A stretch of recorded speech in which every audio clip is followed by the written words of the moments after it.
Good morning and নমস্কার বন্ধুরা, দিয়াকি দাস্তানে আপনাদের সকলের স্বাগত জানাচ্ছি। চলুন আজকের দিনটা অন্যরকম ভাবে এক্সপিরিয়েন্স।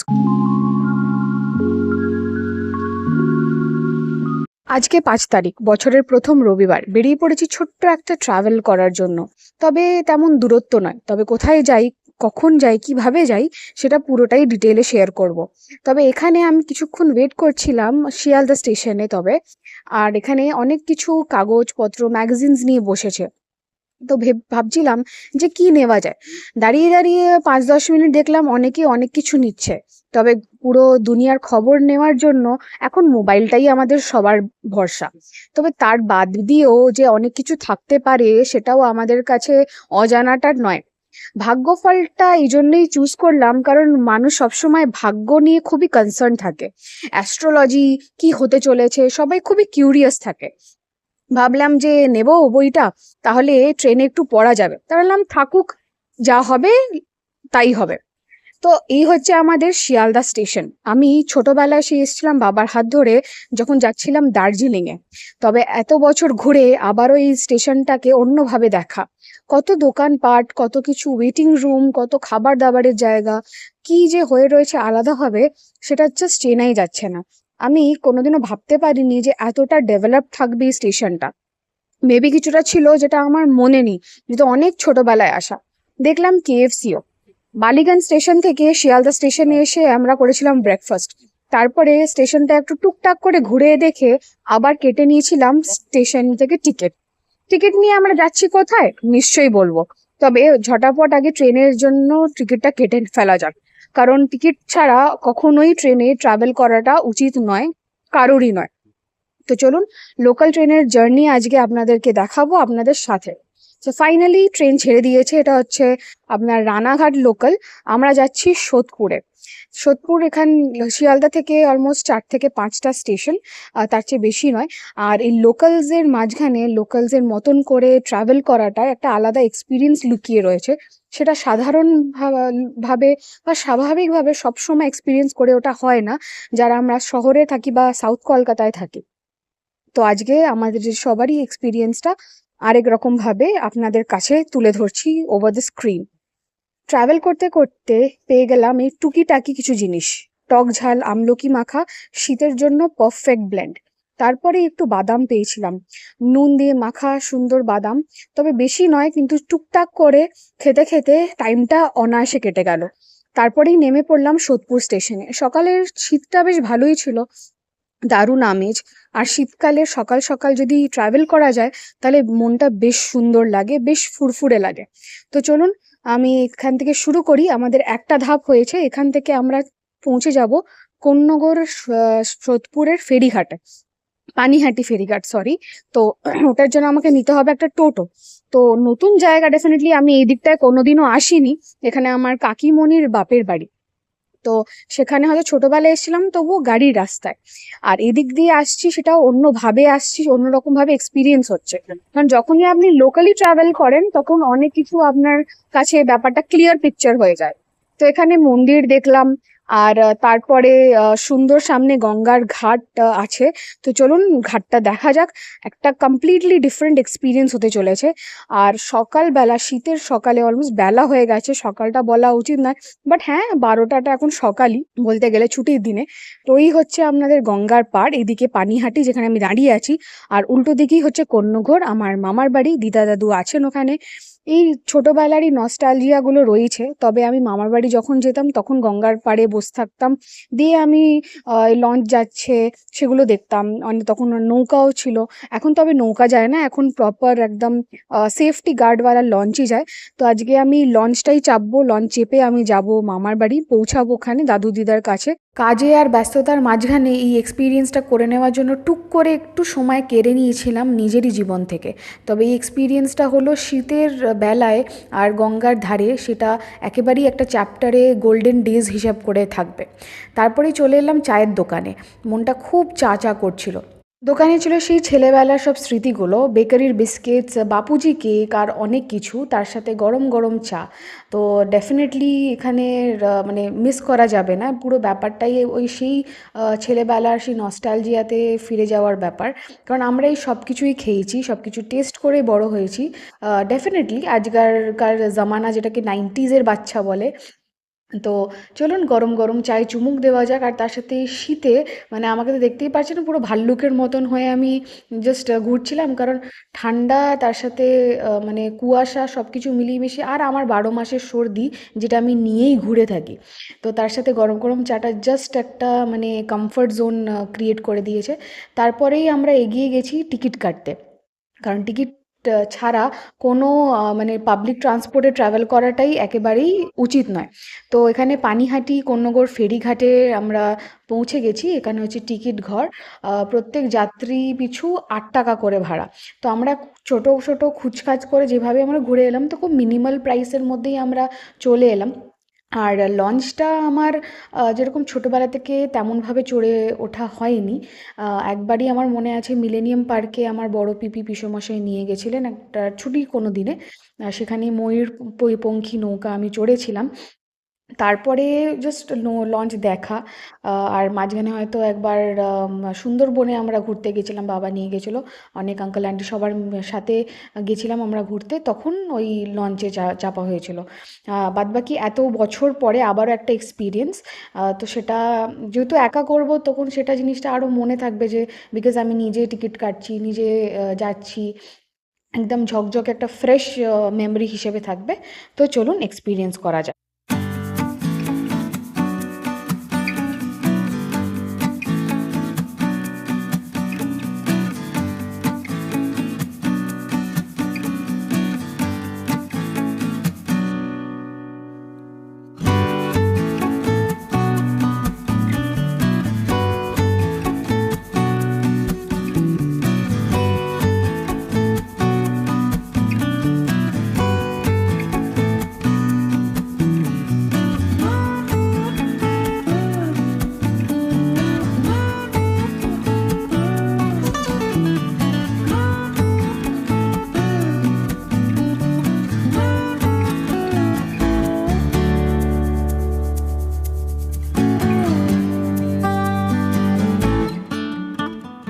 দেখতে দেখতে আমরা অলমোস্ট মাঝগঙ্গা এসে পৌঁছালাম, আর এখান থেকে যা দৃশ্য দেখা যাচ্ছিল সেটা সত্যি ভাষায় প্রকাশ্য নয়।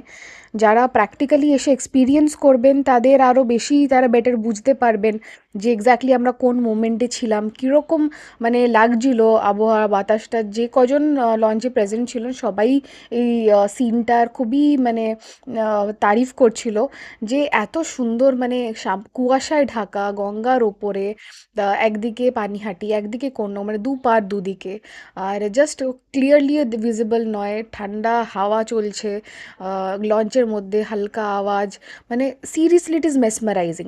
তো দেখতে দেখতে আমরাও পৌঁছে গেলাম ঘাটে, কোন্নগর ফেরি ঘাটে নামলাম। এইখানে আমি লোক চলাচল করতে দেখেছিলাম সেই ছোটোবেলা থেকে। ছুটি পড়লেই দাদুর সাথে মামার বাড়ি চলে আসতাম, আর তারপর সন্ধে হলেই দাদুর সাথে এখানে ঘাটে এসে বসে থাকতাম। ওই সামনে যে সিঁড়িগুলো দেখতে পাচ্ছেন ওইখানে হচ্ছে আপনার, ওখানে বসে থাকতাম, দিয়ে চিপস খেতাম, যাই খুশি করতাম, গল্প করতাম। এই ছিল আমার ছেলেবেলাকার কিছু মুহূর্ত। দাদু দিদুনের খোঁজ খবর নিয়ে তাদের সাথে দেখা করে গল্প করে বেরিয়ে পড়লাম বাড়ি ফেরার উদ্দেশ্যে। ছিলাম অনেকক্ষণই, তারপরে বেরিয়ে পড়লাম আবারও সেই অটোর যাত্রা। তারপরে কয়েকটা চেঞ্জ করে ফিরবো আমাদের মেন ডেস্টিনেশনে। তবে আমি কেন ভিডিও শেয়ার করলাম না সেটা এখানেই বলে দিই কৌতূহলের আগেই। সেটা হচ্ছে যে একটা প্রাইভেসি মোমেন্ট সবারই থাকে, আর যেহেতু দিদা অসুস্থ তাই জন্য আমি ভিডিও করাটা পসিবল থাকতেও আমি উচিত ভাবলাম না, সেটা আমার কাছে পার্সোনাল চয়েস। যখন আবার সুস্থ হয়ে উঠবেন তখন ডেফিনেটলি হাসি খুশিভাবে ভিডিও করব নিশ্চয়ই, আর আপনাদের সাথে শেয়ারও করব। তো এই হচ্ছে সেই রাস্তা, অনেক মন্দির অনেক দোকান সব কিছুই পড়ে, আবার অনেক কিছু মেমোরিজ নিয়ে ফিরে যাওয়া। আর আজকে আরও কয়েকটা স্কেডিউল আছে, সেটা ডেফিনেটলি যদি পারি তো ডেফিনেটলি দেখাবো আপনাদেরকে। বাট হ্যাঁ, এটা বছরের প্রথম সানডে, সানডেটার মতন সানডেইং করাটা খুবই ইম্পর্ট্যান্ট। তো দেখতে দেখতে আমরা বালিখাল থেকে আরেকটা অটোও নিয়ে নিলাম, আর এখানে আপনার বালি ব্রিজ যেটা এটাও ছোটোবেলায় অনেকবার যখন যেতাম, এটা খুবই যেরকম স্পিডে যাবেন স্পিডের গতিতে সেরকম দেখা যাবে।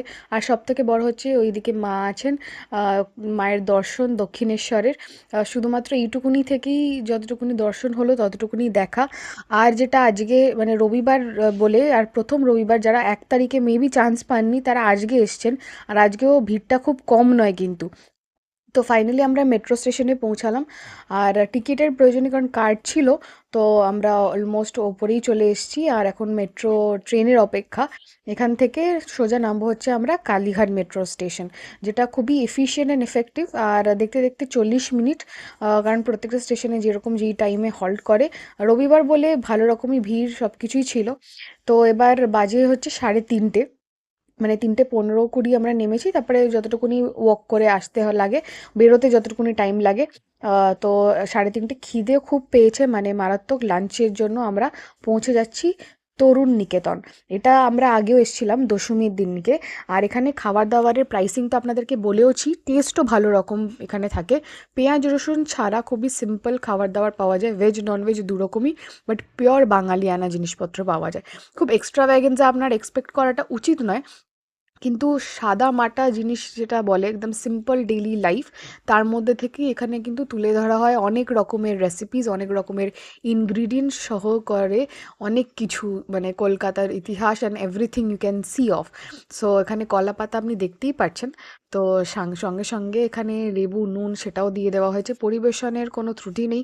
আর তার সাথে এক এক করে এবার আমরা অর্ডার করেছিলাম, এটা হচ্ছে কচুর শাক। তো কচু শাক চলে এসছে, কারণ আগের দিন আমরা শুক্তো খেয়েছিলাম। তো ভাবা যাকলো কি কিছু নতুন আমরা টেস্ট করি, কিছু ডিফারেন্ট ট্রাই করা যাক। তো চলুন এক এক করে তারপরে আর কি কি আসছে নিশ্চয়ই দেখাবো। তার আগে গরম ভাতটা দরকার।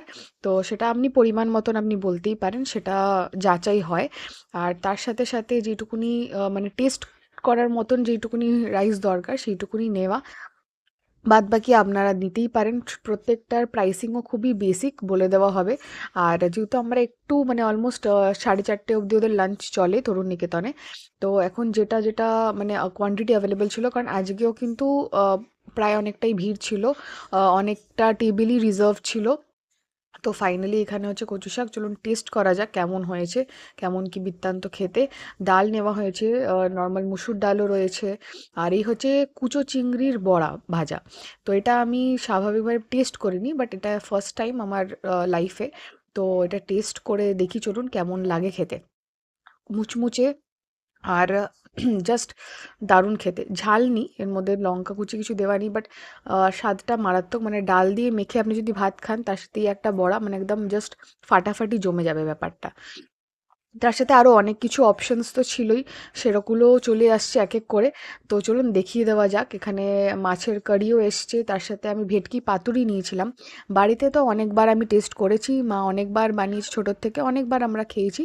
এটা হচ্ছে মাছের মাথা দিয়ে ডাল যেটা আমি নিয়েছি, কারণ নর্মাল ডাল যেটা ছিল সেটা এক বাটিই ছিল যেটা আমরা নিয়েছিলাম, আর ছিল না কোয়ান্টিটি, কারণ ওনাদের সেল হয়ে গেছে। ওনারা একবারই যেটা কোয়ান্টিটি বানান, তো ওটা পাওয়া যায়নি। তো মাছের মাথা দিয়ে ডালটা ছিল বলে আমি ডালটা নিলাম। মাছের মাথাটা আমি স্বাভাবিকভাবে অত খাই না, আর যেহেতু অনেকটা বেলা হয়ে গেছে তো আমি ওটা অ্যাভয়েড করলাম। ডালটা নিলাম কারণ একদম শুকনো খাওয়াটা পসিবল নয়। তার সাথে একটু গন্ধলেবু বা কাগজি লেবু, যেটাই বলে ডাকেন বা যেটা বলে চেনেন, সেটা দিয়ে একদম জমিয়ে মেখে আমি একদম কবজি ডুবিয়ে খাচ্ছি। সোয়েটারের হাতা গুটিয়ে গেছে ওটা অনেকক্ষণ আগে, জাস্ট খাওয়ার সময় কনসেন্ট্রেশনটা বটে। বাট যেহেতু আপনাদের সাথে আমি শেয়ার করি, তাই জন্য শেয়ার করাটা খুবই ইম্পর্টেন্ট, কারণ আপনারা যদি জানেনই না তাহলে আসবেন কি করে আর এখানে এসে স্বাদটা নেবেন কি করে। তো চলুন দেখানো যাক যে ভেটকির পাতুরিটা কেমন বানিয়েছে। তো এটা হচ্ছে লুক।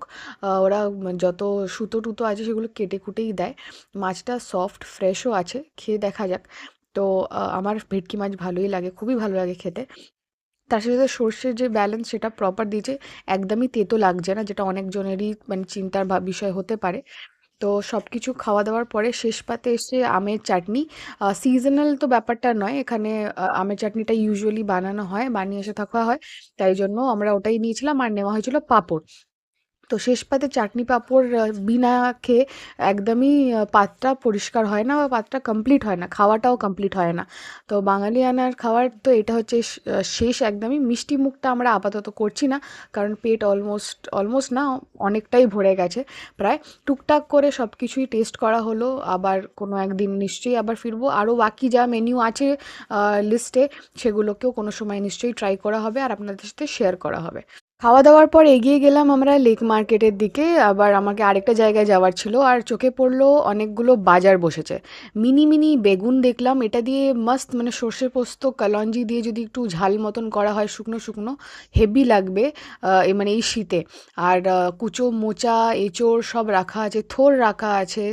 শীতের অনেক সবজি চোখে পড়লো, বড় বড় লঙ্কা আছে, এটার লঙ্কার বড়া যেটা পকোড়া টাইপের হয়, সেটাও ভালো লাগবে। জুকিনি, ফ্রেশ পার্সলে, লিটাস, মানে সত্যি ভরপুর। শুধু 5 তারিখটা আজকে রবিবার পড়ে গেছে বলে আমি একটাও ব্যাগে তুলতে পারছিলাম না, শুধু চোখ ভরে দেখছিলাম। এইটা একটা অস্বাভাবিক জিনিস দেখলাম, যেটা হচ্ছে সাদা বেগুন।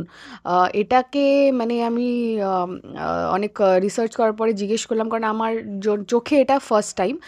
আর এটা মানে একদমই মাখনের মতন, খুব মানে ওয়্যাক্স টাইপের লাগছিল। পুরো মনে হচ্ছিল যেন মানে কেউ নর্মাল এগ প্ল্যান্টের গায়ে হয়তো ইয়ে করে দিয়েছে, মানে ওয়্যাক্স টাইপ অফ লাগিয়ে দিয়েছে। বাট এনি হাও, ওটার জন্যই এগ প্ল্যান্ট, ওটা first variant of the vegetables. তো যাই হোক না কেন, ওখান থেকে চলে এলাম আমি সোজা গড়িয়া নাকতলায়, ওখানে আমার একটা কাজের জন্য, একটা পুরো দরকারি কাজের জন্য, মিটিংয়ের জন্য। তো এই রাস্তাটাতেও সচরাচর আসা হয় না। তো আস্তে আস্তে গানের সাথে সাথে অনেক কিছুই আমি জাস্ট দুধারে দোকানপাট, বাড়ি ঘরদোর সবই দেখছিলাম, রাস্তাটা চেনার চেষ্টা করছিলাম। কারণ ছোটোবেলা থেকে যখনই আমি মানে বাড়ি থেকে স্কুল এসছি, তখন বাবা প্রত্যেক দিন কোনো না কোনো নতুন রুট দিয়ে মানে ফেরাতো, ফেরার সময়, কারণ ফেরার সময় টাইমটা থাকতো। তো কোনো সময় একটা লেন, কোনো সময় হয়তো গড়িয়াহাট যেটা ইউজুয়াল রাস্তা, যেহেতু আমার স্কুল গড়িয়াহাটে ছিল আর বাড়ি ছিল তখন লেডিস পার্কের কাছে। তখন কোনো সময় আমরা গুরুসদয় রোড হয়ে ঘুরে যেতাম, কোনো সময় মানে দেশপ্রিয় পার্ক হয়ে ঘুরে যেতাম, কোনো সময় মহানির্বাণ রোড ভেতর দিয়ে যেতাম। তো এই করে করে কী হয়েছে, অনেক রাস্তা মানে চেনা হয়ে গেছে। আর বাবা বলতো যখনই বেরোবে তখন মানে কোনো একটা ল্যান্ডমার্ক, কোনো একটা মানে মার্কিং দেখে চিনে রাখতে, যাতে you always get remind of কি হ্যাঁ এইটা হচ্ছে এই রাস্তা বা এই ওয়ে আউট, আমি একটা ডেস্টিনেশন কত রকমভাবে আমি পৌঁছাতে পারি।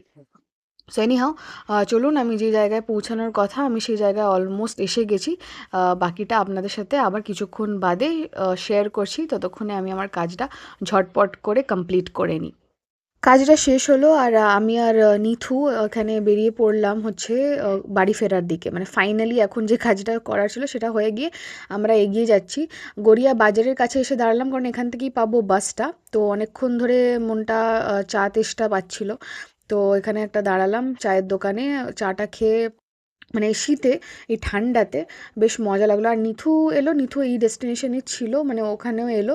তো এখানে আমরা মিট করলাম, একসাথেই এবার ফিরবো বাড়ি। এখন বাজে অলমোস্ট আপনার 8টা 20। তো এখান থেকে বাড়ি যেতে মেবি আধ ঘন্টা উইল রিচ। তো বাড়ি পৌঁছে গেলাম, এক বাস পেয়ে গেছিলাম এখান থেকে বি গার্ডেন, যেটা বারাসাত বি গার্ডেন। বাড়িতে এসে এখানে হাত মুখ ধুয়ে ফ্রেশ হয়ে একদম গরম গরম খাসির মাংস আর 2টো রুটি, মানে এখনো 12টা বাজেনি। আন্টি, তোমার ভালো লেগেছে? so much. Love thank you. You so much. No, please. দেখি কেকটা দেখাও। ভালো করে Wow. বলো, মন থেকে বলো। খুব সুন্দর হয়েছে। সত্যি দেখ, সত্যি ভালোবাসে দেখ কতটা, যে তোর জন্য একটা আজকেও পাঠিয়ে দিয়েছে, তো মনে করে নাই বা পাঠাতে পারতো। রবিবারটা যতটাই আনন্দিত লাগে না কেন শুরুতে সকাল সকালে, রাতটার হয়ে এলে ততটাই লাগে যে আবার কালকে থেকে গতানুগতিক জীবন। আর কালকে থেকে হচ্ছে আরুর স্কুল আবার রিওপেন হচ্ছে। তো এখানে ওর যা যা ইটিনারিজ আছে, ইউনিফর্ম থেকে আইডি কার্ড সব কিছুই মা গুছিয়ে রেডি করে রেখেছে। কালকে আমাদের আরু, ছোট্ট আরু বুড়ো সকাল সকাল উঠবে, সকাল নয় ভোরবেলায় উঠবে। ওর তখন মানে আলো ফোটে না তেমন। আর স্বাভাবিকভাবে কালকে এক্সপেক্টেড যে ফগ টগও থাকবে। তো ওরকমই মানে একদম কাক ভরে উঠে ও স্কুলে বেরিয়ে যায়, যেরকম আসে কার্পুল 6টা 15-তে। তার আগেই ওকে উঠে রেডি হতে হয়, তো সেটা স্বাভাবিকভাবে অনেকেই জানেন। বাট মানে যাদের বাড়িতেও ছোট খুদে আছে বা যারাও একটা টাইমে ছিলেন খুদে। তো চলুন আজকের ব্লগটা আমি আপাতত এখানেই শেষ করছি। আর এই ব্লগটাকে এডিট করার অনেকটাই মানে যেহেতু বড় হয়ে যাবে, সেটাকে কাট শর্ট করে একটা বেসিক একটা অ্যাভারেজ টাইমিংয়ে আনতে হবে। কারণ বেশি এক্সটেন্ড হয়ে গেলে স্বাভাবিকভাবে কারোরই পেশেন্স থাকে না পুরোটা দেখার। তো চেষ্টা করছি। আর ১ বছর কমপ্লিট হতে যাচ্ছে আমাদের চ্যানেলের। তো সেটা আগের বছর জানুয়ারিতেই শুরু করা, আবার এই বছরের জানুয়ারিও এসে গেল। তো যদি ভালো লেগে থাকে আপনাদের, তো নিশ্চয়ই লাইক করবেন, শেয়ার করবেন, সাবস্ক্রাইব করবেন। আপনারা অনেকেই দেখেন বাট সাবস্ক্রাইব এখনও অবধি করে ওঠেননি, তো নিশ্চয়ই করে ফেলুন যাতে নোটিফিকেশনসগুলো পেয়ে যান ইমিডিয়েটলি। অ্যান্ড স্মুথলি দেখতে থাকুন আমাদের ভিডিওসগুলো। So bye bye, take care, have a good year ahead, good night, take care, bye by.